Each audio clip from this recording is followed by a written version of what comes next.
বন্ধুরা, সকালে যদি ঘুম থেকে উঠে দেখেন হাতে একদমই কম সময় বা বাড়িতে কোনো কিছু সবজিও নেই, তো সেই সময় বাড়িতে থাকা কয়েকটা উপকরণ দিয়েই ঝটপট একটি সুস্বাদু নাস্তা তৈরি করে নিতে পারবেন।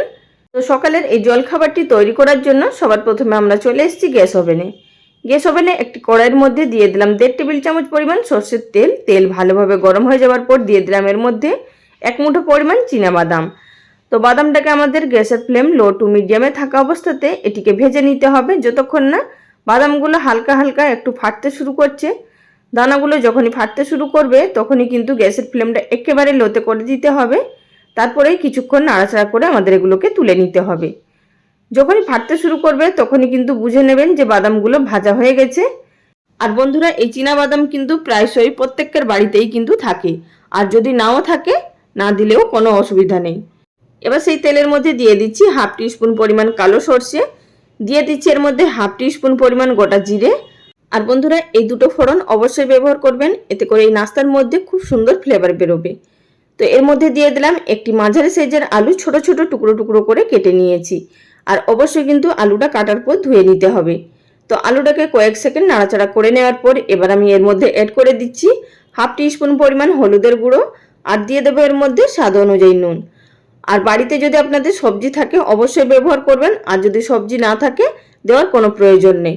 মাত্র কয়েকটা উপকরণ দিয়েই এই দুর্দান্ত স্বাদের নাস্তা তৈরি হবে।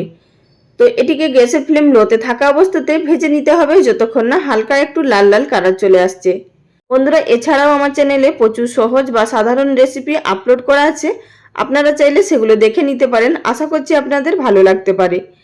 তো আলুটাকে মিডিয়াম টু লো ফ্লেমে মিনিট 2-এর জন্য ভেজে নেওয়ার পর এবার এর মধ্যে অ্যাড করে দিলাম দুটো মাঝারি সাইজের কাঁচা লঙ্কা কুচি আর একটি মাঝারি সাইজের পেঁয়াজ কুচি। তো পেঁয়াজটা এখানে পাতলা পাতলা করে আর লম্বা লম্বা করে কেটে নিয়েছি। অবশ্যই কিন্তু আলুটা হালকা ভাজা হয়ে যাবার পর পেঁয়াজ এবং লঙ্কা অ্যাড করতে হবে, তা না হলে কিন্তু পেঁয়াজ এবং লঙ্কা পুড়ে যাবে আর আলুটা ভাজা হবে না। তো এভাবে আমি মিনিট 2-এর জন্য ভেজে নিলাম। তারপর এর মধ্যে এড করে দিচ্ছি 8 থেকে 10টা কারি পাতা। কারি পাতাটা যেহেতু এখানে শুকনো আছে তাই আমি এই পর্যায়ে এড করলাম। আপনারা যদি ফ্রেশ কারি পাতা নেন সেক্ষেত্রে কিন্তু আলুটা ভাজার সময় এড করে দিতে পারেন। আবার এটিকে নাড়াচাড়া করে মিশিয়ে নেব এবং গ্যাসের ফ্লেম এবারে একদম লোতে থাকা অবস্থাতে আরও 2 মিনিট মতো ভেজে নেব। তো বন্ধুরা, আমার এখানে আরও 2 মিনিট ভেজে নেওয়া হয়ে গেছে, আর দেখতেই পাচ্ছেন সবগুলো উপকরণ কিন্তু খুব সুন্দরভাবে ভাজা হয়েছে। এই পর্যায়ে আমি এর মধ্যে অ্যাড করে দিচ্ছি 1/2 টিস্পুন পরিমাণ লঙ্কা গুঁড়ো। এটি ঝালের জন্য ব্যবহার করলাম, আর আপনারা যদি আর ঝাল খেতে না পছন্দ করেন সেক্ষেত্রে কিন্তু এটি বাদ দিয়ে দিতে পারেন। আর লঙ্কা গুঁড়ো ব্যবহার করলে এই সময় কিন্তু ব্যবহার করবেন, আগে যদি করেন তাহলে কিন্তু লঙ্কা গুঁড়োটা পুড়ে যাবে। তো বন্ধুরা, এবার গ্যাসের ফ্লেম একেবারে লোতে থাকা অবস্থাতে আমি এর মধ্যে অ্যাড করে দিচ্ছি 1.5 কাপ পরিমাণ চিড়ে। হালকা একটু মোটা দানার আমি চিড়ে এখানে ধুয়ে ভালোভাবে পরিষ্কার করে জল ঝরিয়ে রেখেছি। আর খুব বেশি পাতলা চিড়ে নেবেন না, তা না হলে কিন্তু চিড়েগুলো দলা পাকিয়ে যাবে, ঝরঝরে হবে না। আর আমি এখানে চিড়েটা ধোয়ার সময় আপনাদের দেখাতে পারিনি, কারণ যেহেতু আমি এটি ঝটপট করে বানাচ্ছি, হাতে সময় একদমই কম ছিল আর কোনো কিছু উপকরণও সেভাবে ছিল না, তাই আপনাদের সঙ্গেও আমি এটি শেয়ার করেছিলাম। আর বন্ধুরা, আমি এখানে চিড়েটা আমার পরিমাণ অনুযায়ী নিয়েছি, আপনারা আপনাদের পরিমাণ অনুযায়ী অবশ্যই নিয়ে নেবেন। এবার গ্যাসের ফ্লেম লো টু মিডিয়ামে থাকা অবস্থাতে এটিকে নাড়াচাড়া করে আমাদের ভেজে নিতে হবে প্রায় মিনিট 2-3-এর জন্য। আর বন্ধুরা, ভিডিও চলাকালীন ছোট্ট একটি রিকোয়েস্ট রইল, যদি আমার চ্যানেলে কেউ নতুন দর্শক বন্ধু হয়ে থাকেন আর ভিডিওটি দেখার পর যদি আপনাদের ভালো লাগে চ্যানেলটি সাবস্ক্রাইব করে নেওয়ার অনুরোধ রইল।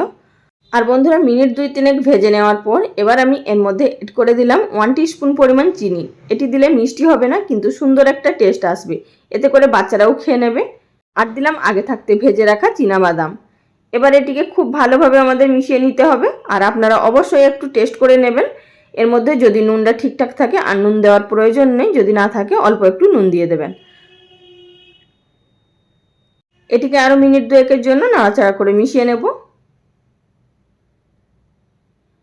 তো মিশিয়ে নেওয়ার পর সবশেষে আমি এর মধ্যে অ্যাড করে দিচ্ছি 1 টিস্পুন পরিমাণ পাতিলেবুর রস। এখানে আপনারা আমচুর পাউডারও ব্যবহার করতে পারেন, তবে কিন্তু লেবুর রসটা দিলে খেতে বেশি ভালো হয়। এটিকে শুধু নাড়াচাড়া করে মিশিয়ে নেব, আর কিন্তু এটিকে জাল দেব না। গ্যাসের ফ্লেম বন্ধ করা অবস্থাতেই এটিকে নাড়াচাড়া করে মিশিয়ে নিলাম। এবার একটি সার্ভিং প্লেটের মধ্যে সার্ভ করে নিচ্ছি।